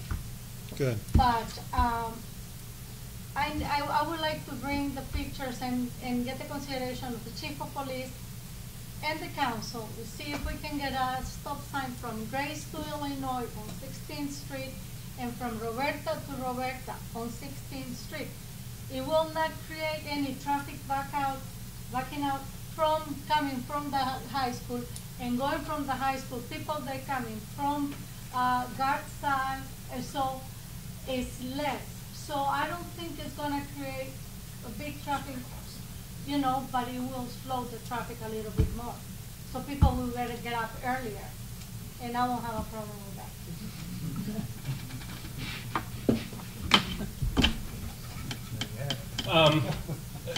As we discussed this last time, I completely, well, first of all, we appreciate that you come to this paying gig on time. That's that's terrific. Secondly, they were expressing their frustration with it, and then as resolutions were just suggested, it's like, well, that won't work, well, that won't work, well, that won't work. So it's an understandably frustrating situation that it doesn't seem to be easily resolved beyond what the chief is, because they came here looking for a resolution, and everything, I don't know if you guys remember it, but everything that we put out, no, that won't work, that won't work, stop signs won't work, speed bumps won't work, nothing will work. Speed bumps would. Yes. Oh yeah, they wanted speed bumps. Yeah. Right. So they wanted that. The final thing I wanted is I know that not long after we said that kids can't go to Subway for their lunch, Subway would be in here saying that we've negatively impacted their business. So I don't think that's something that we want to do to our restaurateurs and things. Campus was closed up to 2 years ago, if I'm not mistaken. Oh, it's open again? They opened last year. Oh, okay. You're never gonna figure out how to slow everybody down. If we did, we wouldn't need a police department. It's about my house in Powell Landau on 20th Street every morning. All right, well, let's pull it back in here and move on to our next item. And consideration of born weapons at the city store yard. Gary, you want to speak to that? I had that put on there. Mr. Heller has his hand up. I told you something wrong last week. When we talked about this last week, you asked me the question, can we stop concealed carry down there? And I said, well, I don't know why we can't. I can stop at my office. Why can't we stop it there? We can't. The statute doesn't allow for that. We can't preempt the state statute on that. And basically, the statute says all the places where you can do it, but it doesn't include municipal property that doesn't have schools or parks or something like that on it. And there's no, I'm digging for it here, I've got somewhere here, but there's no I can send them. no definition. It says you can restrict it on municipal buildings. It says you can restrict it on private property so long as it's posted with a sign approved by the state police. It says you can on schools, universities, or property used exclusively for those or during those exclusionary times. But you can't use it for, it never lists government-owned open property as being able to be restricted, as I read the statute. Yeah, that's exactly our problem now. We don't have a building We got a dumpster. Building up. We Put a had little roof buildings over down that there, dumpster. We couldn't carry in the yard. Just in the building. Well, it's- That was a shocker to me. You know, my opinion, it's just bad for the guys working in there, because somebody gets mad at two guys working down there, they can shoot both of them and drive out, and nobody has any idea, we got no cameras or nothing else down there, of who done it or anything else. It's just a bad place when they pull in and tell you what, they argue with it and say, well, I got my concealed carry, I got a gun on my side. Call cops. Huh? Call cops. Well, if it's legal for them to do, No, it's not legal to threaten with it. if they're not threatening you, they're just telling you they got it, you know. It'd be a threat, If I'd been a red, I'd ask him to leave. If he didn't leave, you have the right to do that. And I'd call the police and come and get him. Not just because he's got a gun. If he's arguing with you, If he's arguing with you and indicates he's got a gun during an argument, I think that's. well, that's what he's done. That's disturbing the peace. That's Gets you what he- riled up, doesn't it? That's what he done. That's what disturbing the peace is, gets you riled up. Okay. Usually people, That's right. usually Alright, we'll go for people the next go item and on the Go ahead. dump the debris and stuff like Consideration that, of they a break vehicle them. purchase.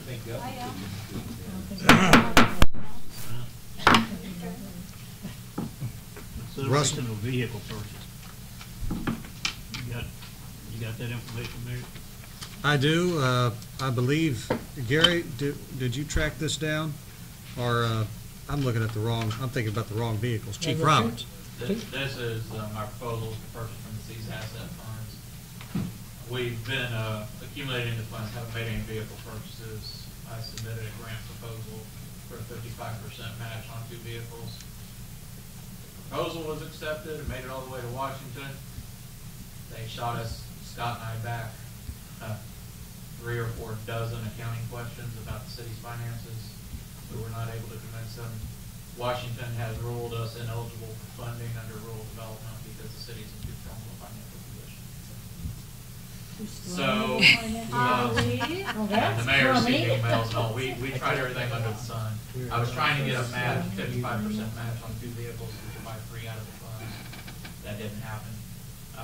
We do not qualify for the rural development grant, based on financial need.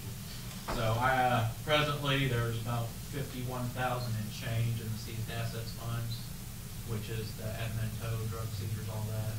I actually got a call from Union County today. We've got another 3,300 coming in before we check next week for a drug case we don't be on. This is for 2 2018 Dodge Chargers. Thomas Dodge is the supplier for Dodge police cars in most of the Midwest. It's Chester and many of the other departments right here are buying them. We can get 2018 Dodge Chargers with 3-year 36,000, bumper to bumper, 5-year 100,000-mile powertrain, already partially equipped for 23,400 each. We were paying 20,500 for 2-year-old vehicles with 50,000 miles. So I think it's a better deal to purchase new. The money's available in the seized assets account. I'd like permission to go ahead and order the vehicles. you already got the money for them, right? Yes, yes. I actually will have padding in that account. My philosophy is to keep a reserve in there, so I have a reserve in there. I'd make a motion that we do that. I second that.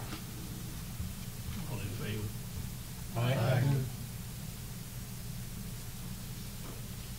Just drive one, chief, okay? And get a nice Ford. I've got a question. Yes, sir. You got 2 different vehicles. One is, they're both 2018 Dodge. Yeah, but you're talking about 2 number 1s or 2 number 2s? One of each. This is the total quote. What's the difference between the chief detective package and the other one? The vehicle 1 is already equipped for patrol. It has a vinyl back seat so that if you have inmates who vomit or other things, you can clean the seat. Okay. It has vinyl flooring. It has LED spotlights. They deactivate the rear handles and windows so that inmates can't roll them down. Yeah. So they're already pre-equipped, patrol ready for some functions. Mhm. The other one, they don't put that on there, so it runs it a little cheaper than the other one. You're only saving $30 though. No, you're saving 230. 200. Yeah, 230. But I will tell you that Yeah, that vinyl you're rear right. seat is important with inmates. Well, I guess what I'm saying is, why don't you go ahead and have the other one the same way? Or, Well, because one will be for the detective division and one for the patrol division. oh, okay. Thank you.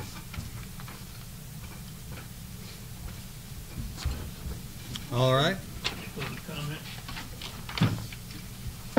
I do have a question under public safety. Go ahead. I had a resident contact me last week who was written a ticket for moving through a stop sign, probably out on 16th Street. They didn't say where. And they didn't have any problem with the fact that they were written a ticket. Their primary question was that the fine was $125 for that ticket. And they essentially said, I think that's too much for rolling through a stop sign. And I said, well, okay, how much do you think's enough?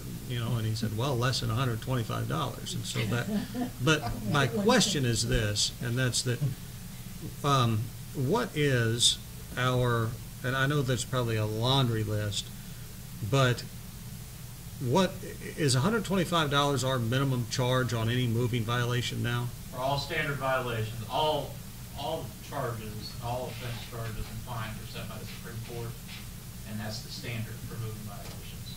That's set by the Illinois Supreme Court, bail, fines, all that. If you get into driving while suspended or what are considered misdemeanor traffic offenses, then you're 300, 500, 700 DUI, you're in with the thousands on fines. But the 125 is the standard fee for stop sign violations, speeding, all that kind of stuff, non-aggravated traffic offenses. And that's set by the Supreme Court? Statewide. It's set by the Illinois Supreme Court. And can municipalities have any sort of leeway in? Not as I read the Supreme Court rules, Mr. Okay. Heller. Okay. Well, that'll make that call back easier than I thought it might be. Well, maybe they won't do it again. Yeah, right. So, anyway. I think it worked. Yeah. Pay $1. If anything less than 125 is too much, tell me it'll be 124 and you can pay the $1. Okay, I'll do it. And of that, just for note, only $33, I'm gonna be off a little bit, I think it's $33.56 comes to the city. The rest goes to the appellate division, the Supreme Court, the Illinois State Police, the Jackson County Sheriff's Court. That's State's really Attorney. crummy. That's the way it works. I did tell the resident that I didn't think that, you know, that wasn't all free and clear to the city in a sense, so. I may be off by a few cents, but that's pretty close. Okay, thank you for that. One more thing. Unless they want a in public trial, right? safety. Ms. Campos? Yeah, and I gotta give this to Chief of Police.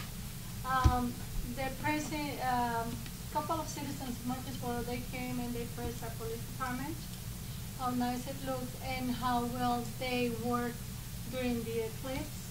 And thank you very much, to you and all the officers of Murphysboro Fire Department too, for keeping our community safe, looking good and having a great experience. The officers perform splendidly. Yes, and I got these from people from out of town. They were very, very pleased and of course we were proud. So I just want to pass that along. Thank you, sir. All right, Russell, you have anything else? I was just gonna say, it was really cool to watch the traffic jam on Walnut Street. It's something that we're just not used to anymore. And it was, for me, it was kind of exciting because it reminded me of home. With all the cars back 5, 6, 7 blocks. It was super and I enjoyed myself. Okay. All right, that takes us out of public safety. We'll go to personnel, Ms. Hughes. I have only informational items, just for your information. The application deadline for the opening at admin was yesterday, so I believe Mayor is now going through those so that we can start interviewing for that, right? Yeah, we got a lot of applications. And we got a good amount of applications to make sound, so that's wonderful. We'll have good choices, I'm sure. Just informational wise, also, you should know that, you know, we still need people on Chief Robert's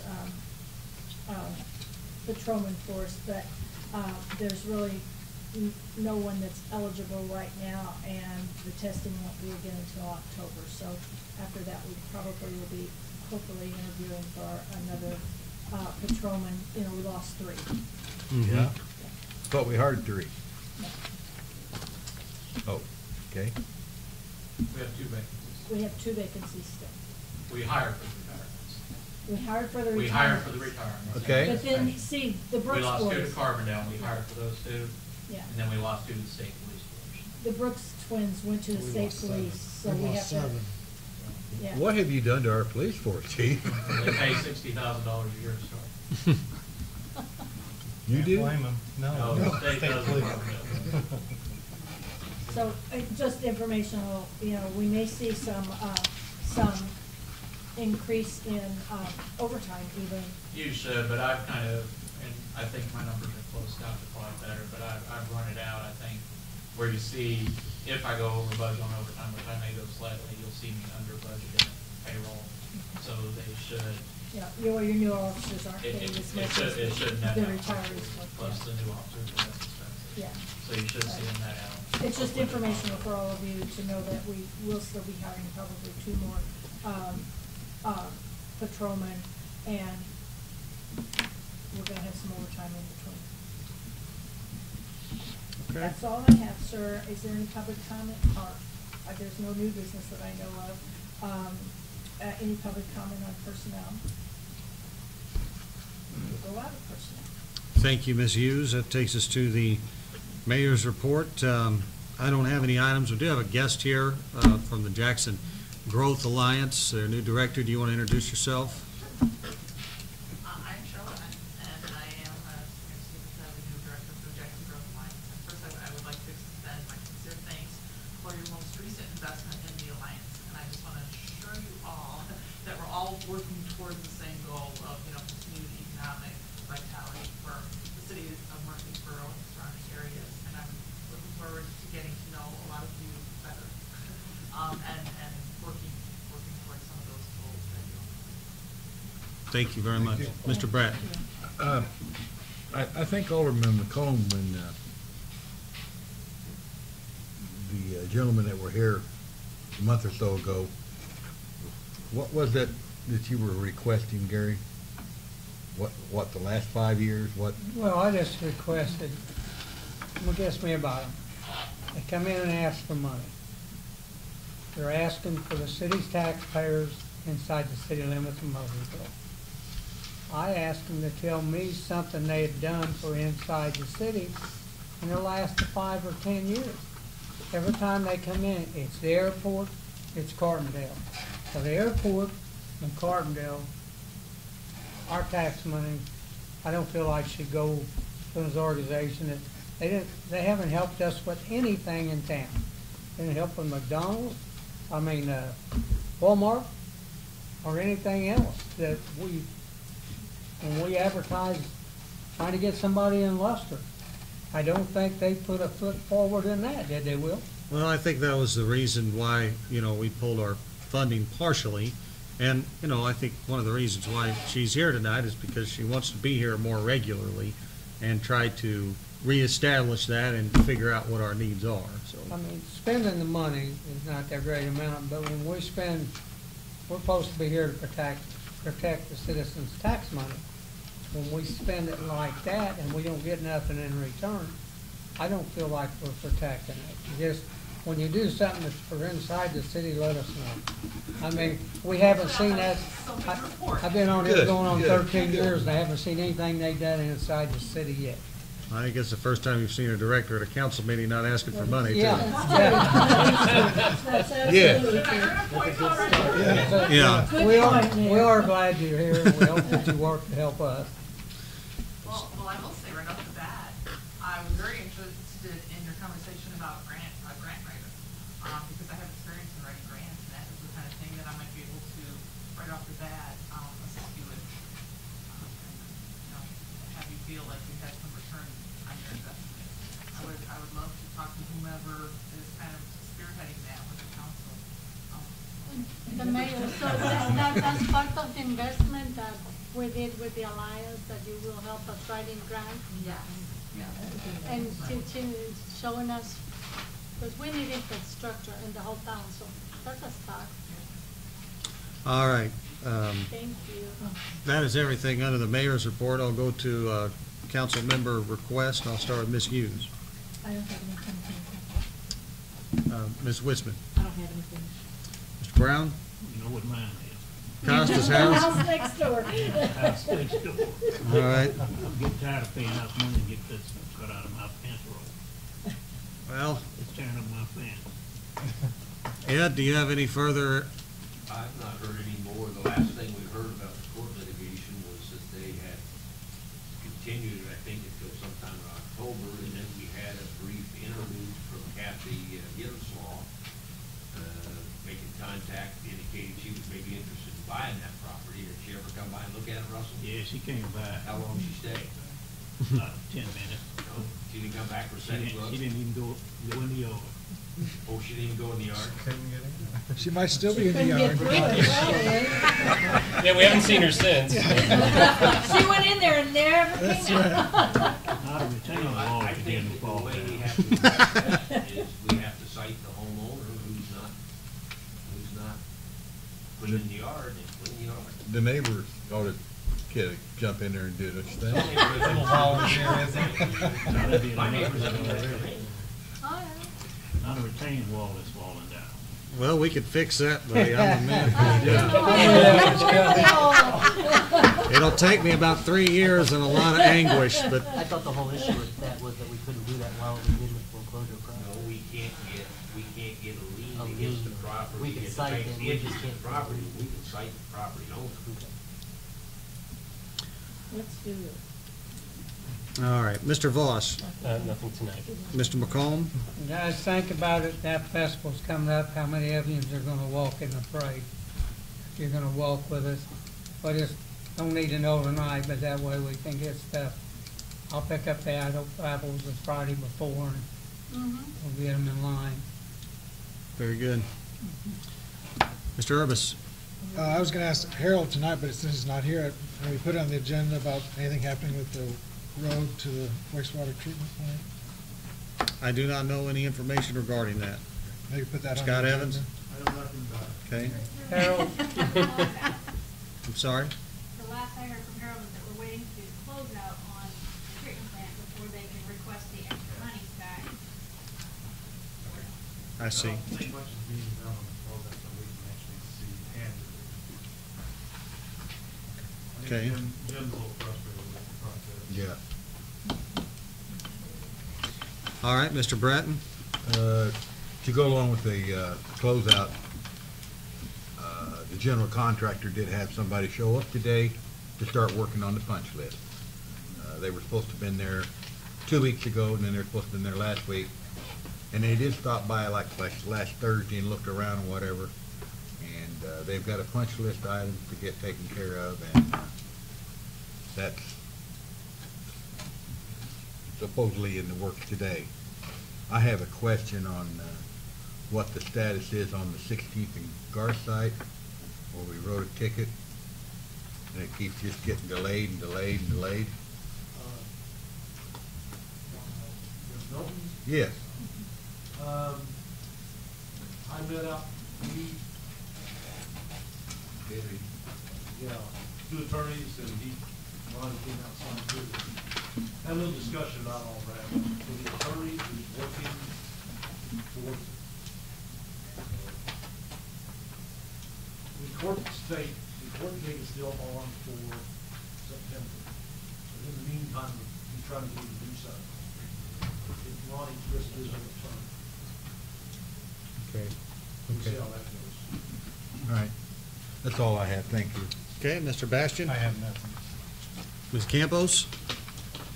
Happy Memorial Day to everybody. Enjoy the Recon Fair, enjoy the Apple Festival, walk at the parade. Have a great weekend, great eclipse, everybody. Families alive, so all that good wishes. Praise the Lord. Amen. All right. Mr. Pittman. I had one question that may not be able to be answered because Darren's not here, but I think it was either last first meeting or the last meeting before I was seated that council voted on, like a loading spot and a handicap spot in front of the Masonic, or the Masonic Lodge down here. And I just noticed, I just haven't noticed because I walk that road, 5 or 6 times a week, that there's nothing there yet. I didn't know if that was something that takes a while to get done, and if that's something that. Ask the ordinance on that. It may be something that's just fallen through the cracks with the eclipse, who knows, but yeah, it's something we need to just ask. And I haven't been approached by anybody from the Masonic Lodge. I just happened to notice that when I walk by there, all the time that. I will text Darren and ask him about it. All right, that is the council member request. We'll go to, yes. Because you did something that I What? forgot to tell them. Ms. Hughes, do you have Yes. something for the good of the We're order? going to feed the team October the 20th, the mayor says. Okay, all right. And I'm going to try to organize that with all of your help, and How much money do you want? $20 a piece. Okay. And also, Gary brought up about the Apple Festival. Last year, we talked about getting a magnetic sign to put on the side of the truck, because when we walked by the what's that called? Judges Viewing stand. booth. Judges stand, they went, oh, here come the senior Senior citizen.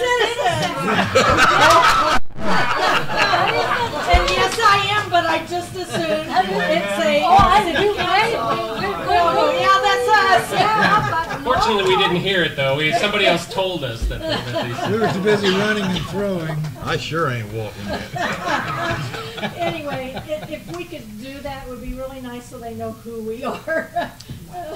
I can, Welcome to the city. Will was Sandra, very if you can timid. order that from Silk The rest of us all Yeah, kinda this fit office into is it. aging me apparently Or greatly. maybe a banner would be good too. People could carry, just welcome, Yeah. the city of Murphysboro welcomes you. Not senior citizen. Not senior citizens. Didn't we have a banner at one time? I mean, it looks What nice. it is, I had a sign on there, Mike, Joyce, because I think you and I carried it. about senior citizen and apple pie. Oh, yeah, so that made them. Yeah, so it made him think it was a senior citizen. Well, Danny So if wants we to could remember work Or with they that. just seen me and you and they knew we were seniors. That's what I said. It Except said the mayor. everybody but Except the Will. mayor. He was very much offended. Sometimes you're judged by the crowd you're running with, Will. You know, Anyway, I don't know Truth is who would do truth. that, if Sandra can do that, but I think it's a good idea. No, if we got a magnetic, it could just be used every year.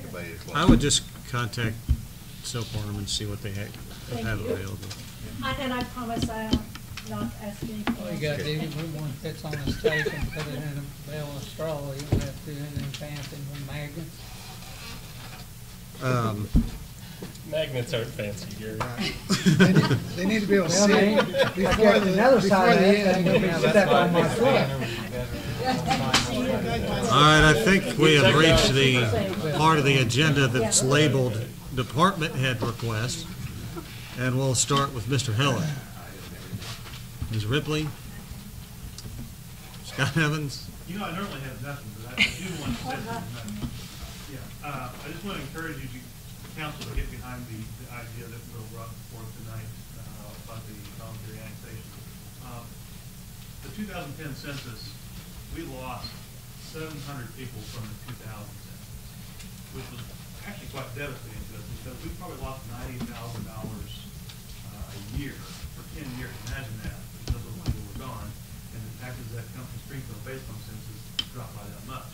Now, I'm not saying we're going to get them all back if we annex some people, but let's be thinking in terms of that before, especially before 2020, when the census is. Every household we could get in there on a voluntary basis, would provide hundreds of dollars per year in taxes alone, each household. Not to mention the businesses, again, the lifeblood of the general fund budget is the sales tax, 65%. So any more businesses we can get in, especially if they want to, let's get them in and harness that sales tax. So, that's all I'm saying. Thank you. Mr. Swafford? Yeah, I've got a request from the Murphysboro, Pomona, Somerset Fire Protection District. They're wanting to put on a training session here to be actually put on by the University of Illinois Fire Service Institute. They're wanting to use one of our vacant houses to actually do the training. It's the same one we used last year. intervention team training, which helps you rescue town firefighters. But they were wanting to use that house if possible. I know. Which house? Liability, I know they do have to sign a registration form and a release form from the University of Illinois that they have to be covered by their department's workers' comp insurance in case they are injured. But evidently they can't find a house in their own district, so they're wanting to use one of our, it's, the house is actually at. Yeah. House next to Russell. Yeah. Burn it down. I don't have any issue with that at all in principle. Anybody else have any qualms or questions about it? They used that same house before? That's the one that we used on the training that last you guys year. used. But Valuable training. What do you think, attorney? Yeah, it's on South 20th and Dewey Street. Next to Little Rock Store. Oh, the old, the John. Oh, yeah. The meth house. For meth lab in or no? No, Jonathan Van Bryant. Oh. That's what he did. When he killed that guy out in the cemetery, he brought him Yeah. up from the cemetery. Yeah. That's the house out on Bean. But anyway, for no objection, done good. Proceed. Chief Roberts? Mr. Bratton asked about the nail guns and compressors that were not built at range at the last meeting. Those are still at the range. We use those to construct the frames for our targets. Our wooden targets are still in the police department's possession. They're still at the range. They're still used by the police department for the operation of the range. And I'll add to that, it wasn't 2 or 3 days later that I ran into Chief Roberts and he informed me of that. But I had another question. Were there any other tools that we also purchased that could be taken up to Public Works and used? Not that Sergeant Smelter's aware of, or Okay. that I've, the limited documentation I have that I haven't gotten. Because there should have probably been more than one nail gun and some other stuff, but, Not that Sergeant Smelter's aware of. okay, That process started years ago, and it's kind of, I understand. I put together my answer. Thank you. All right, Mayor Kennedy? Our two guests from the fire department. Come We out, enjoyed having run you my here. mud run, yeah. I was gonna say, how's the mud We run? opened up another flight at 1:45 because a lot of citizens wanted to come to the race as well, but during the parade, it's gonna be a busy time for everyone. So we will have a flight at 1:45, so come out and run. Do you have a senior citizen? Yeah, well, we can walk to, Yeah, we'll walk. 17th Street, we'll be doing beer and barbecue, so a couple of drinks may make it run faster. You got a wheelchair route? We can't get in the middle of the bill. Right now, about 1:30, we're trying to push more media to get more people. Students are back in, so we're hoping it picks up. I would like to get between 200 and 250 out there for the first year, but I'm happy so far. I would say 130 for the first year doesn't sound awful. That's with minimal media work. It's kind of lacking. Next year we'll pick it up. All right. Good job. I don't have a need to go into executive session unless our attorney says that there's some pressing update. It's not on the agenda. I don't have a need. Okay. It's not on the agenda. Motion to adjourn? Motion to adjourn. All in favor? Thank you for that email, by the way. All right, we're adjourned. Okay, I went to- And Rob, it's the first one I had lunch with her the other day, and she is, I think, living between here and I don't know. So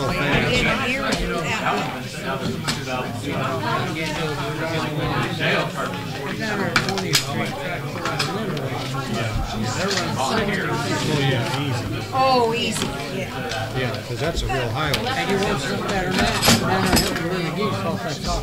Hey, I'll do it. I'll kill you. You can get close to here to the wall, and they just run a little way. You know, they're over there on Brown's Lake there on Tina Drive. Rob had them.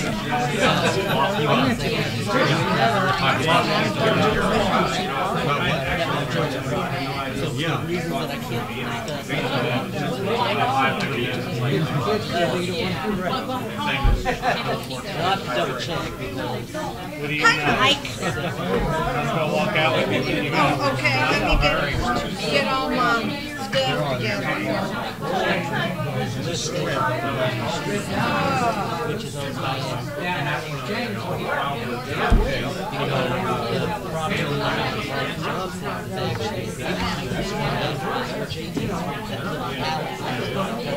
That's where the gate is. Hands allowed him to build a driveway across his property. To that property. So basically, they can get two